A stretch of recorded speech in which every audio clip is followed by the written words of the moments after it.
the mountain of the Lord, to the house of the God of Jacob, that he may teach us his ways, and that we may walk in his path. For out of Zion shall go forth the law and the word of the Lord from Jerusalem.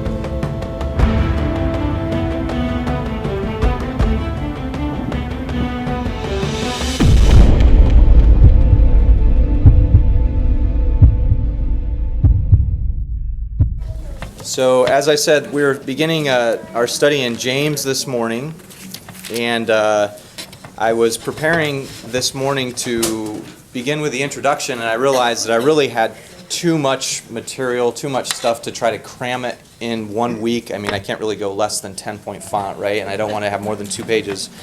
So I thought I'm going to break this up into 2 weeks. So today we're going to deal with the author of the epistle and the recipients. Who is writing James, and to whom is he writing? Now you might ask, is this important? Does this help us to understand what's going on in the letter? And I will answer, yes, I think it does. And part of the reason is because in verse 1 of chapter 1, we're introduced to the author and to the recipient. The recipients, plural. And so immediately we realize that it's pretty important to know who is writing it and to whom he is writing it. So if you look there at James 1:1, it reads, James, a servant of God and of the Lord Jesus Christ, to the 12 tribes in the dispersion, greetings. Right, so James begins his letter this way this morning, and in a moment we'll begin to look in more detail at this. I want to just, by way of introduction, also recommend a few commentaries, and I think these are some of the best ones if you'd like to study and follow along as we do our study. Let me begin with what I think is my favorite commentary right now, and that's James by William Varner. William Varner teaches out at the Master's College, and he's very knowledgeable about Israel, about Old Testament things. He pastors a class at Grace Community Church that's known for its Old Testament teaching, the Sojourners class. So this is an excellent commentary. Another one that's good is Daniel Doriani and James, his commentary on James, Reformed Expository Commentary. This one is probably the most accessible if you just kind of want something that's not a technical and difficult read. He teaches at Covenant Theological Seminary out in St. Louis, Missouri, and that's a good commentary. Another one that's top 5 for sure is Douglas Moo. He teaches at Wheaton College, and he's a renowned Old Testament scholar. In fact, his commentary on Romans is often said to be perhaps the best commentary ever written in English of any book, and I think it's probably true. So Douglas Moo, this is the Pillar New Testament series, and this is also a great commentary series. If you want to look to add to your library, the Pillar commentaries are really good. Are you saying moo or woo? Moo, M-O-O, moo as the cow. Yep. Douglas Moo. Yep. M-O-O. It's not difficult. You can phonetically get that one probably. Okay, and then this last one, I thought this was out of print, but I did check Amazon, and it looks like they still do publish it.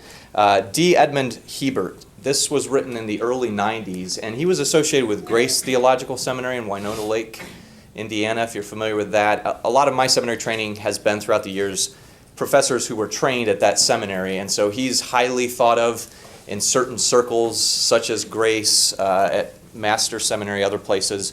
And I'll say about D. Edmund Hebert, I probably agree theologically the most with him and Will Varner. So, between the two of these are excellent, safe sources that, generally speaking, are going to be very helpful. So that's D. Edmund Hebert, and I'll leave those up here if you want to look at them after the class.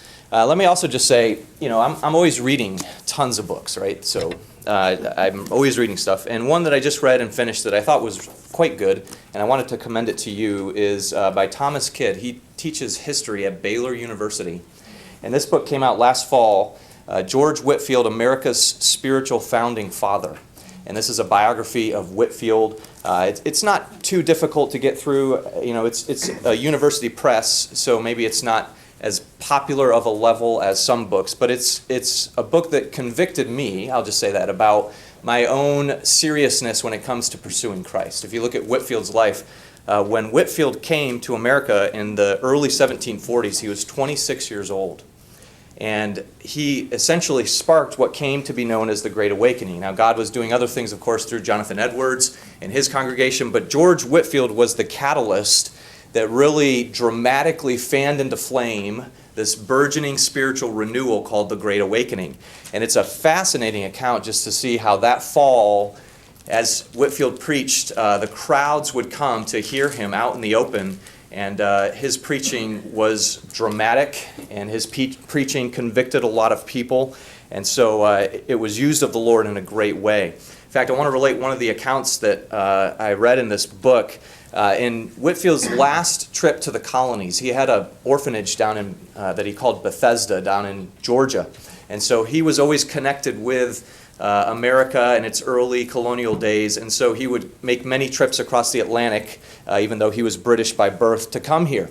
And in his last trip, he was preaching in Charleston, South Carolina. And there was a free African-American, a black man, John Morant, and he and his friend were walking down the street, and they see a big crowd going in to hear this preacher. And he asks his friend, John Morant, asks his friend, saying, "Who is this?" And his friend said, "Well, that's some holy man who's been hollering and everybody's going to hear him." And so the friend said to John, "I have an idea. Let's go in and you take your French horn, and once he gets up to preach, you begin to play your French horn. We'll laugh at his expense. It'll be a great joke, and we'll go from there." So John thought that was a good idea, so they both go in. And John Morant is just sitting down, taking his French horn off his shoulder, and Whitefield looked at him and announced his text for the day, which was from Amos chapter 4, "Prepare to meet thy God." And Morant gives the account that immediately he fell down stunned. When he came to, they were reviving him with smelling salts, and he began to listen to this preacher. He had never heard anything like this. And he said that it was like swords were piercing his soul. Every phrase that came from Whitefield's mouth, he was convicted of his sin. And in fact, he was under such conviction, he began to cry out, which was not an uncommon thing, and as Whitefield preached, that would often happen. So they carried him out to the vestibule so he wouldn't disturb the other listeners. And after the service, Whitefield came and talked to him personally. He said, "Jesus Christ finally has gotten hold of you at last." And Morant went on to become one of the greatest preachers in the colonial days in the South, in this area of South Carolina. So why do I relate that story? Well, I think that dramatic conversion, such as Morant had, such as the Apostle Paul had, and such as I think James, who is the author of our epistle, had, is a good backdrop for understanding why he preaches and teaches with such urgency, with such moral urgency and exhortation. When you read through James, you, I would imagine, as I am immediately struck with how vigorous, how lively, energetic his exhortation is, right? He takes it seriously. This is not a game that we play called Christianity. If you're really a Christian, your life has to show it. You have to have a transformation of character that is coordinate with what you claim to be. And in fact, of all the epistles of the New Testament, James most reflects the immediate teaching of Jesus Christ himself. It's almost as if James wrote this letter with the Sermon on the Mount in front of him. Even though I don't think Matthew was yet composed as a canonical gospel, James obviously knew very well Jesus' teaching, however it existed in form when he wrote the letter. All right, so James is writing this epistle, and I want to begin just by observing in verse 1 of chapter 1, this heading, this greeting, what can we learn about the epistle? We're often tempted, I think, when we come to a New Testament book, or really any book, we'll kind of skip over the parts that seem most familiar. We won't maybe pause to reflect, is there anything here that I can learn that will help me to frame and orient myself as a reader? Well, if we just look at verse 1 and we pause there for a moment, what do we notice about James and about the letter and about the recipients that might help us as we work through this introduction this morning? All right, so this is, I'll pause here, and I'm not asking rhetorical questions, these are actual questions. If you have observations from verse 1, go ahead and shout them out. What do you notice about verse 1? Well, immediately describes James as a servant. Okay, right, so James is a servant. doulos can also be translated slave, servant. Okay, and always when we're reading this, we're not only noticing what he does say, but what he doesn't say. So depending on who this James is he beginning with a sort of authoritative thunder about his status, his authority, his position? No, what's the first word he uses to describe himself? A slave, a servant. So immediately I think we're struck with the humility of this writer, whoever it is. And we'll talk in a moment about who I think that it is.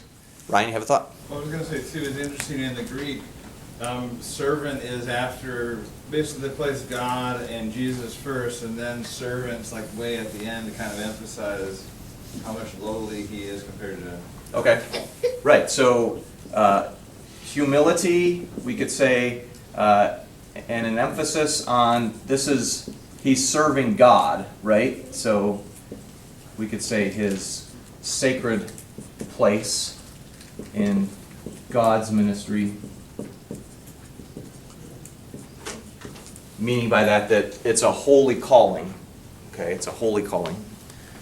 All right, anyone else? Terry? He also mentions God and Jesus Christ. So if he had a Jewish background, then this is giving his support of Christ as someone to be slave to. Right, exactly. So he's putting himself in submission to Jesus Christ and to God, so he's highlighting both right at the outset. It's the Lord Jesus Christ. Okay? Anyone else? Carlos. So I also see the fact that he obviously loves the people of Israel because he calls them, the 12 tribes, and he emphasizes that they're dispersed all over the now Roman Empire, so they're no longer together as they once were. And so he has a concern and a heart for them. Right. Okay. And this is a interpretive issue that we'll deal with today. He addresses this letter to the 12 tribes in the dispersion or the diaspora, which is a technical term for the Jewish people who are scattered abroad, who have left Palestine and Jerusalem because of various reasons. And really going back to 586 BC, when Jerusalem and the temple were destroyed and there was a large group that went over to Babylon, there historically have always been Jewish people living in those areas, even up until the modern day. I don't know how many currently are in that area, but I have met people who were about my age that came from Iran and Iraq and had lived there and grown up there as Jewish people, which is remarkable to think about, that they would be able to do that. All right, anyone else noticing anything? I see any other hands? Okay. All right, so let's talk a little bit more here about what's going on. Who is this James, and who is he writing to? All right, so you can look at the handout now, and let me just try to identify some things as we go along. Today is more of a topical address, but I trust it'll be encouraging as we think about James's life. All right, so the name James, it is really in Greek related to the name Jacob, Jacobus, and it was Latinized to Jacomus and entered English via Old French James or James. So that's how we get it. And this is helpful to know. So for instance, the name Jesus is really the Greek form of Joshua, right? We've talked about that. And so James is how we render what's kind of a Greek form of Jacob, more or less. All right, so it occurs 42 times in the New Testament, and there are 4 individuals who are named James.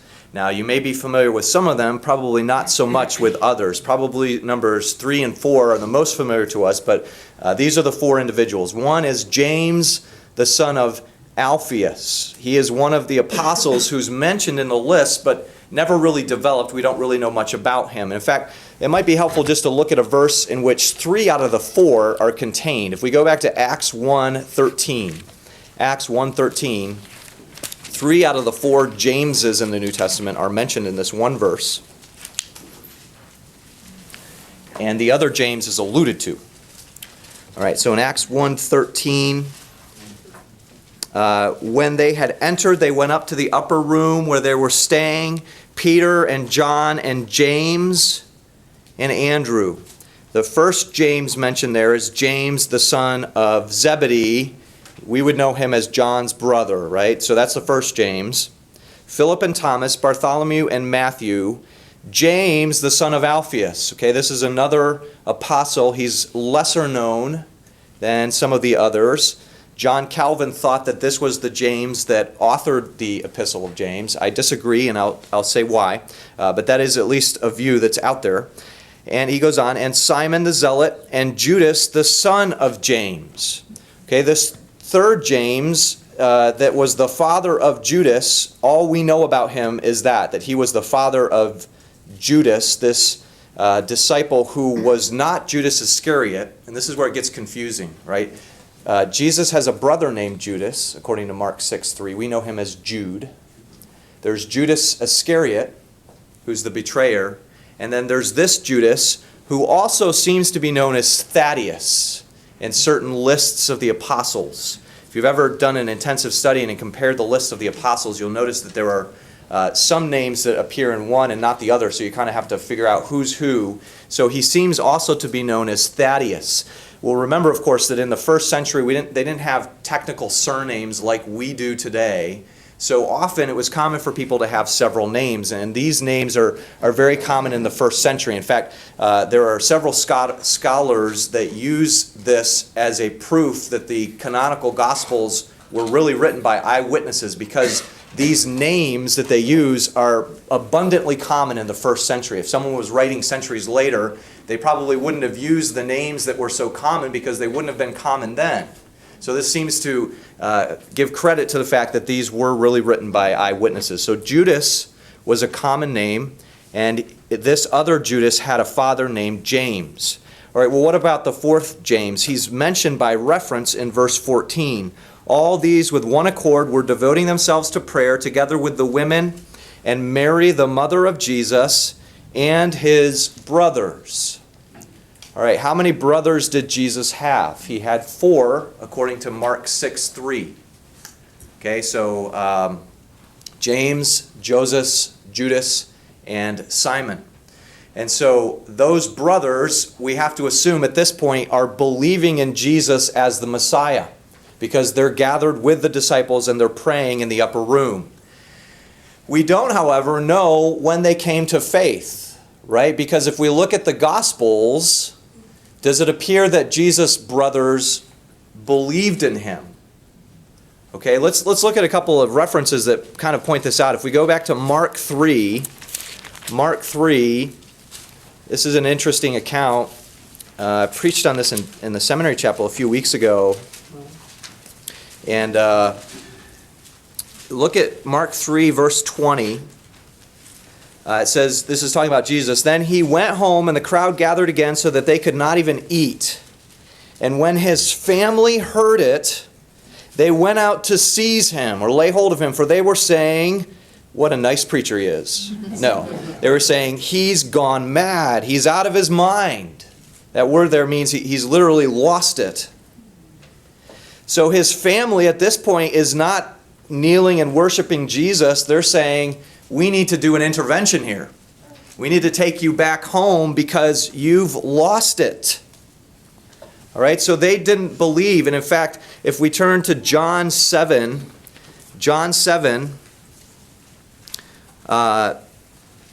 there's an interesting account here. If you look at beginning in verse 1, after this, Jesus went about in Galilee. He would not go about in Judea because the Jews were seeking to kill him. The Jews' feast of booths was at hand. Now notice what his brothers say. So his brothers said to him, leave here and go to Judea, that your disciples also may see the works you are doing. For no one works in secret if he seeks to be known openly. If you do these things, show yourself to the world.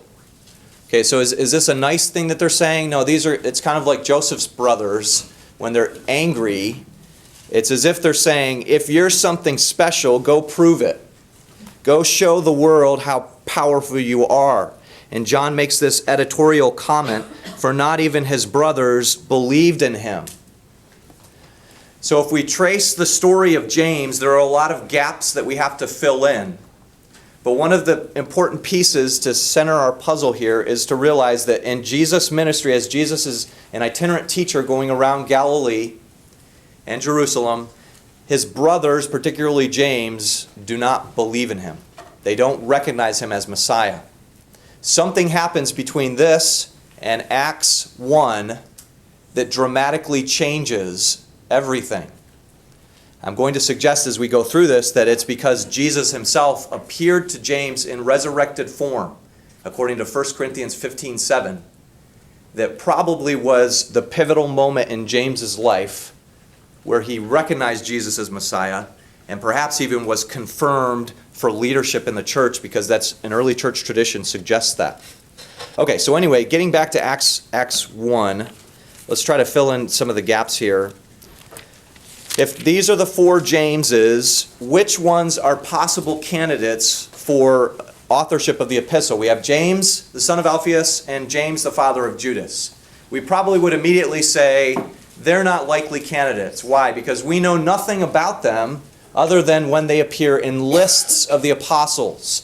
It would seem that if they were the authors, that they would use a little bit more information to describe themselves than what we see in James 1:1, where he simply says that he's a servant. Okay, we would expect that maybe they would give a little more information. Well, then that leaves us with two possibilities. One is James, the son of Zebedee, and James, the brother of Jesus. So which one of these is more plausible? Well, the problem with James, the son of Zebedee, is that he was martyred very early in church history. In fact, if we're in Acts, if we turn forward to Acts chapter 12, we see that James is one of the first martyrs. This is Herod Agrippa I. About that time, Herod the king laid violent hands on some who belonged to the church. He killed James, the brother of John, with the sword. So James, son of Zebedee, is killed early on. We can assign a date to this of AD 44. AD 44. So if James, the son of Zebedee, John's brother, the apostle, wrote the letter of James, it would have to be written before AD 44. That would make it not only the earliest letter, which I still think James is, but it would make it a very early letter. And it's unlikely, I would say, that James, the son of Zebedee, was able to rise to such prominence as a leader in the church at Jerusalem by that point. So then, who becomes the most likely candidate? The most likely candidate, I think, is James, the brother of Jesus. James, the brother of Jesus.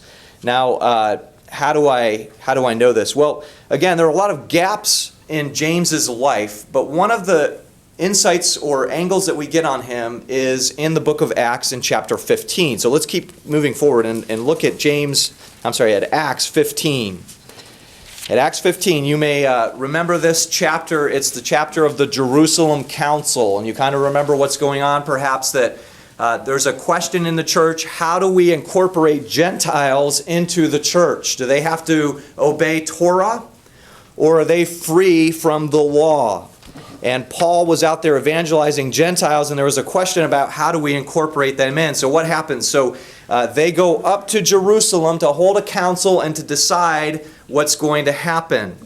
So if you notice, beginning in verse 12 of Acts 15, all the assembly fell silent, and they listened to Barnabas and Paul as they related what signs and wonders God had done through them among the Gentiles. After they finished speaking, James replied, this is James, the brother of Jesus, "Brothers, listen to me.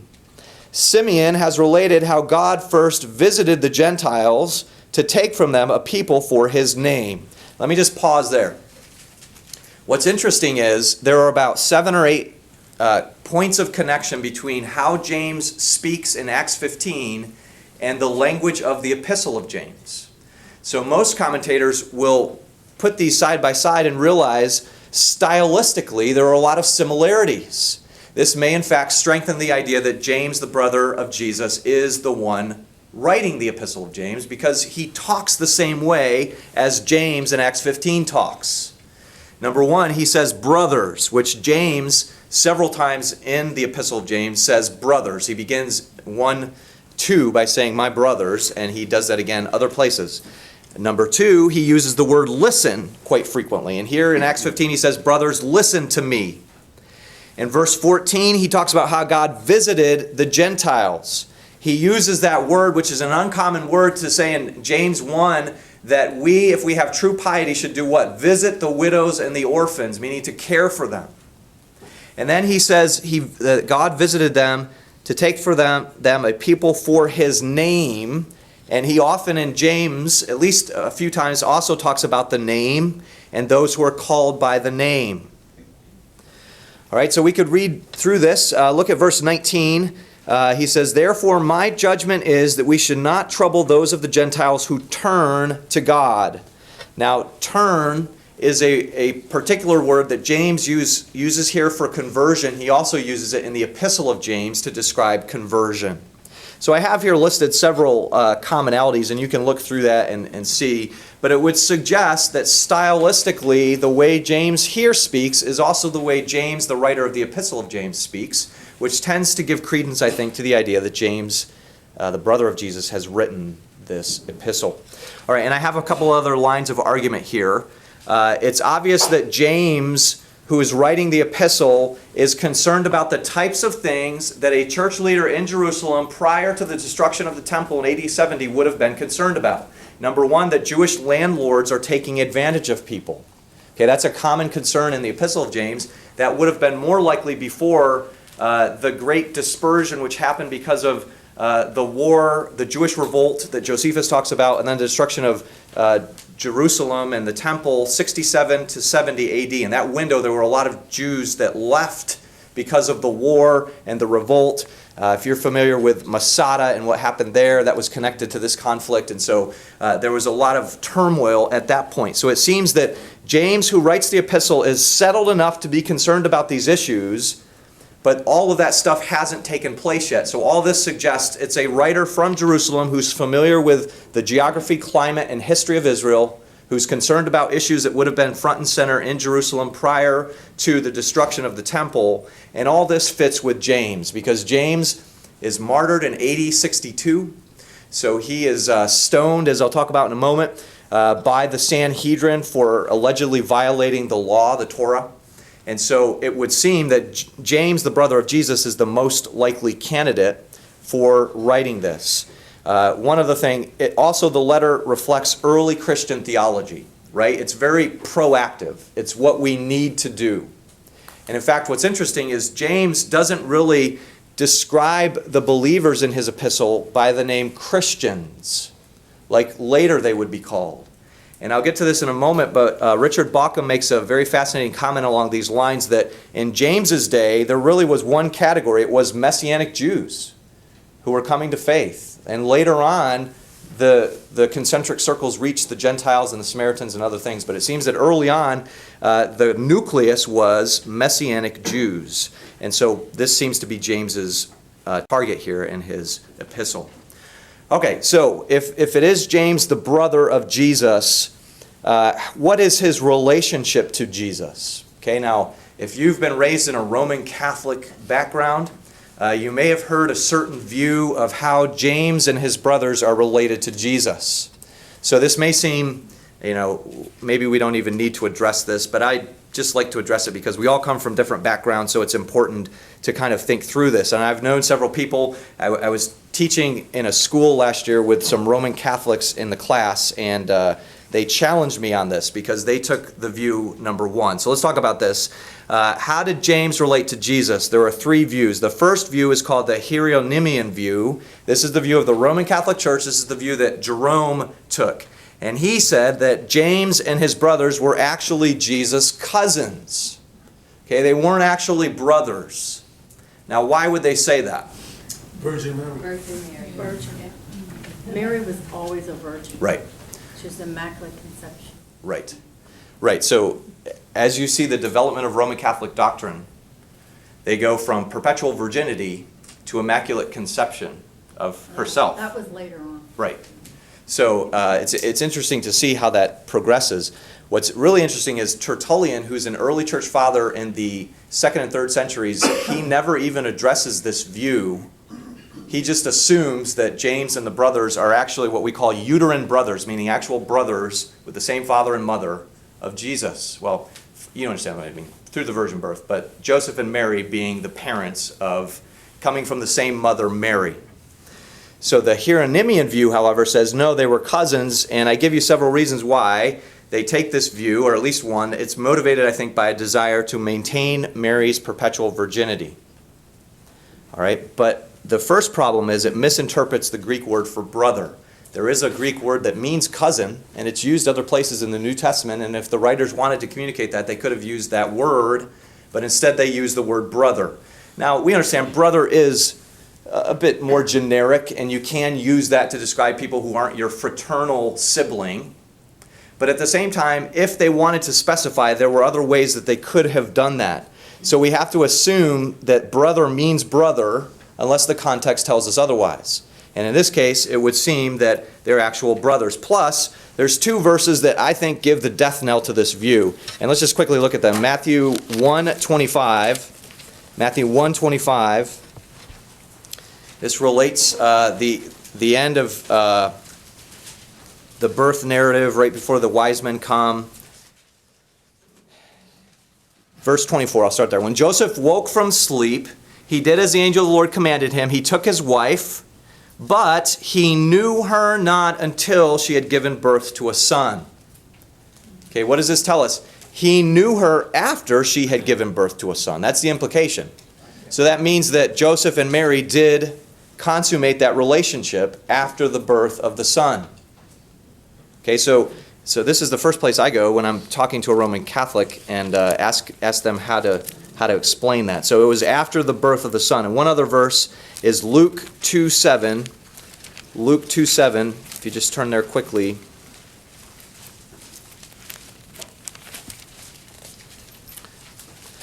She gave birth to her firstborn son and wrapped him in swaddling cloths and laid him in a manger because there was no place for them in the inn. Well, we often skip over this phrase, but what does it imply that she gave birth to her firstborn son?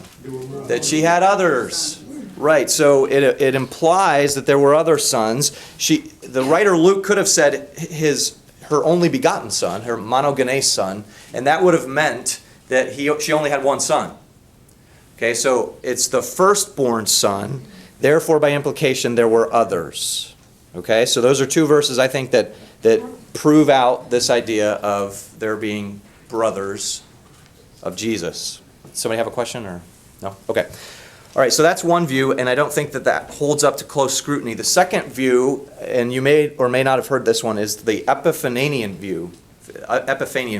And this view says Joseph was married before Mary to another woman and had sons by that woman and brought those sons into the marriage with Mary. Therefore, James and his brothers are older siblings of Jesus from Joseph's prior marriage. Okay, so is that a possible view? Well, I would say a couple things in response. Number one, whenever in the Gospels, we often have glimpses of Mary and the brothers coming to see Jesus. We read Mark 3, right, where they come and they try to do an intervention. And if her relationship to those boys is as stepsons, we would expect them to be older by this point, to have their own families, to be married, and establish their own homes. Because remember, Jesus is 30 when he begins his ministry, right? So we would expect they would have already left home by now. So the idea is they're probably still young enough that they're trying to support their mother. There may even be the case that Jesus, as a carpenter, had set aside some of that business to teach, and so the boys were supporting their mother perhaps even at this time. Because it would seem that Joseph has disappeared from the picture. In fact, let's look at a passage that is interesting in this regard. Mark 6:3. Mark 6:3. The crowd is questioning who this is. Who is this Jesus? And in Mark 6:3, they ask this question, is this not the carpenter, the son of Mary? You'll notice they don't say the son of Mary and Joseph.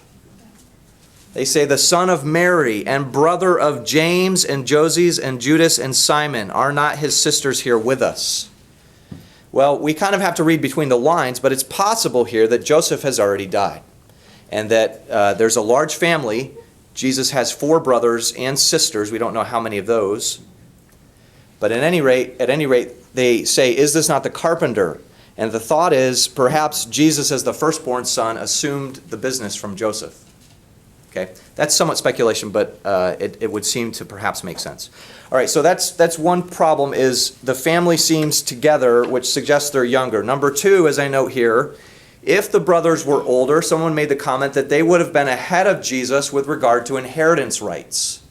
If you think about this, as the Davidic king, Jesus lays claim to that as the firstborn son. If Joseph had other sons before Jesus, Jesus would have been 5th in line. And from a legal standpoint, those other sons would have been the first to inherit the Davidic lineage in a certain way. Okay, now of course, there can be alternations in that if God specifies. We know sometimes the younger gets the firstborn rights, but in a normal course, it wouldn't be that way.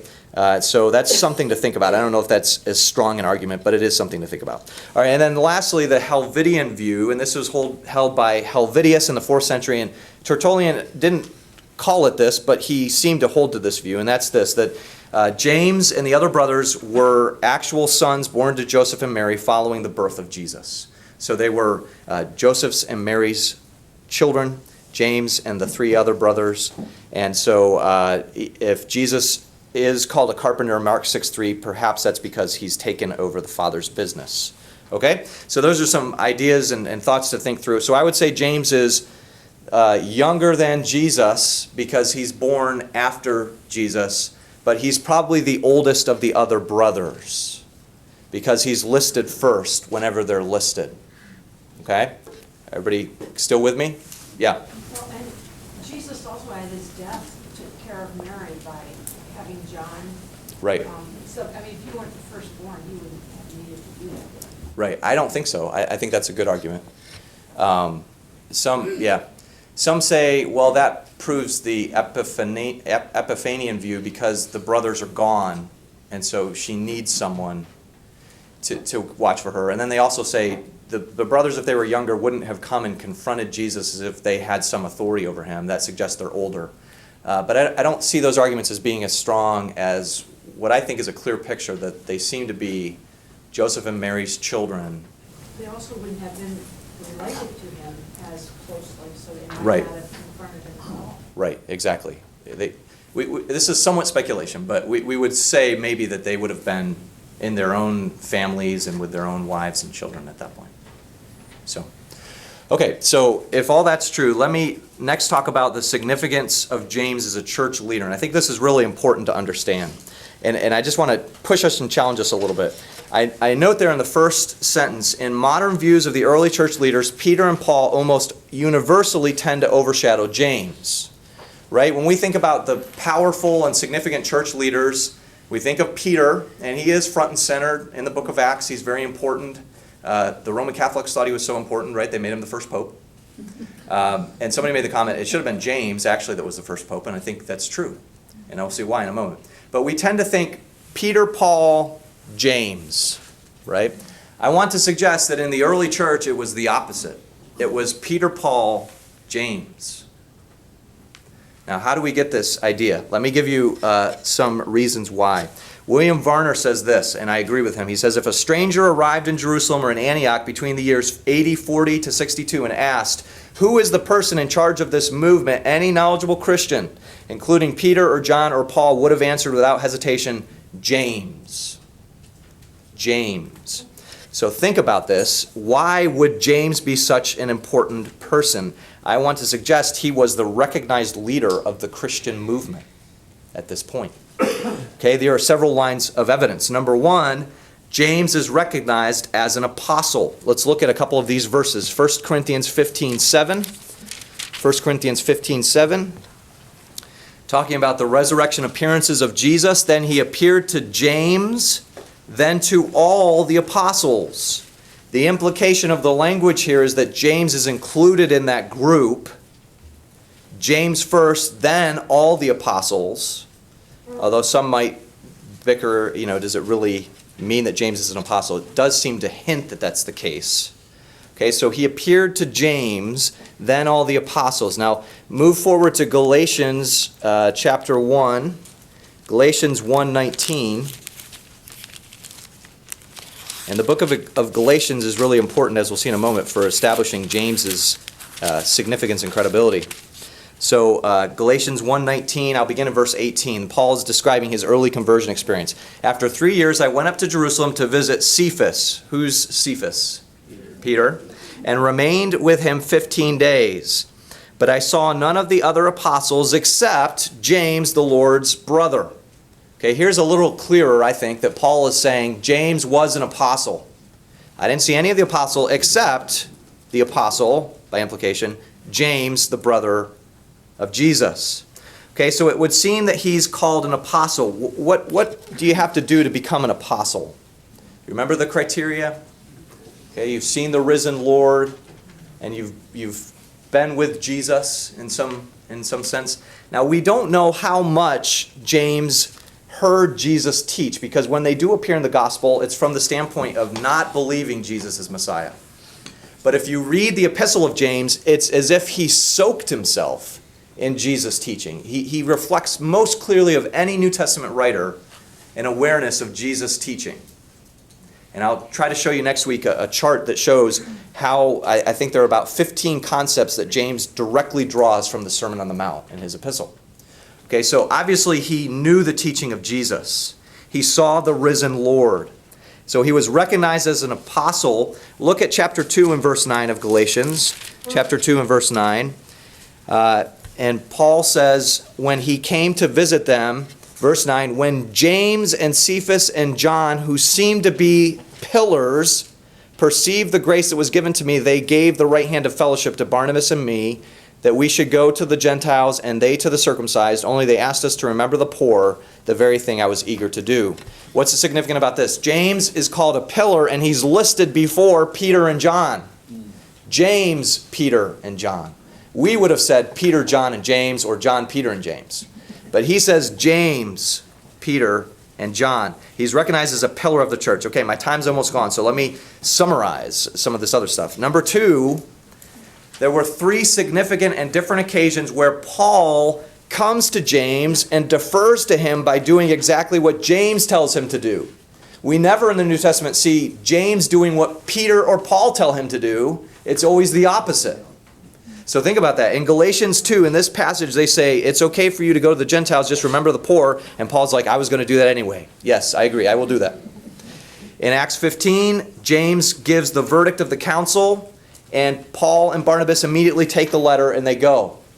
In Acts 21, James tells Paul, you need to take a vow to show all the Jews living in Jerusalem that you're still obeying Torah. So take this vow and take these young men into the temple. And what does Paul do? He doesn't say, well, I'm past that.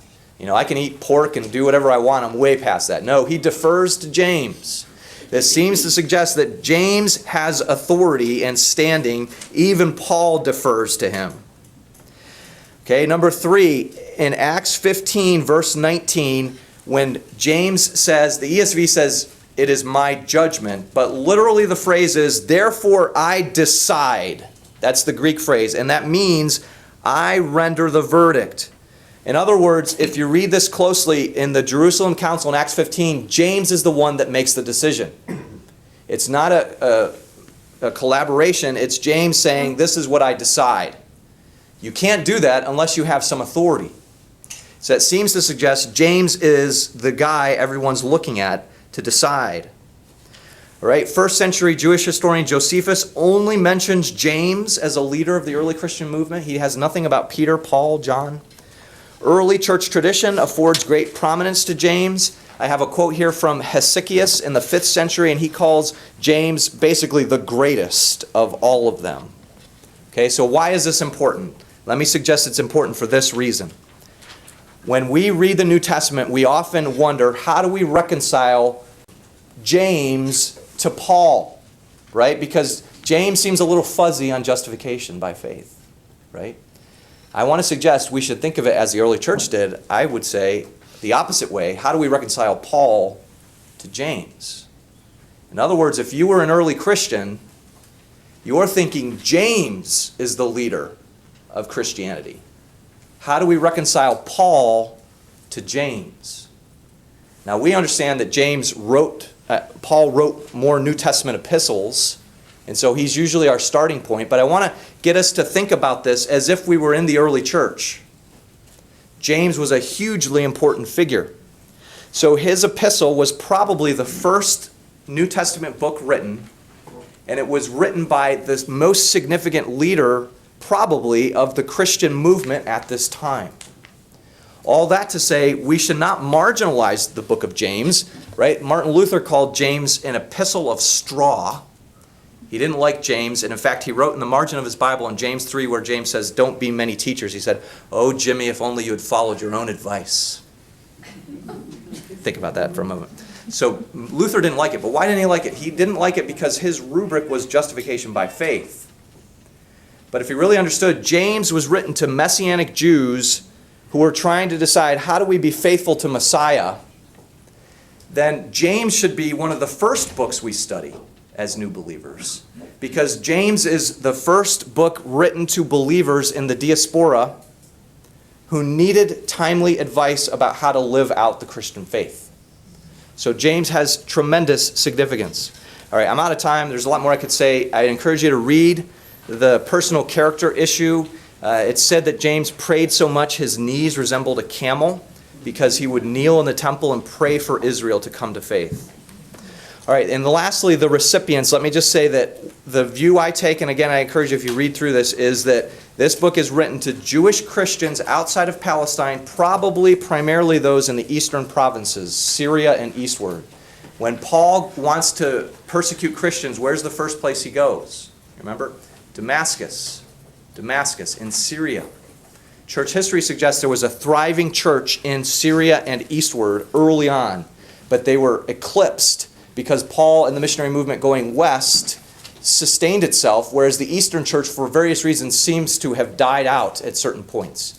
And there are different theories about how that happened, but there was a thriving church, so it's probable that James is an encyclical letter written to the Jewish Christians in the diaspora in the eastern provinces.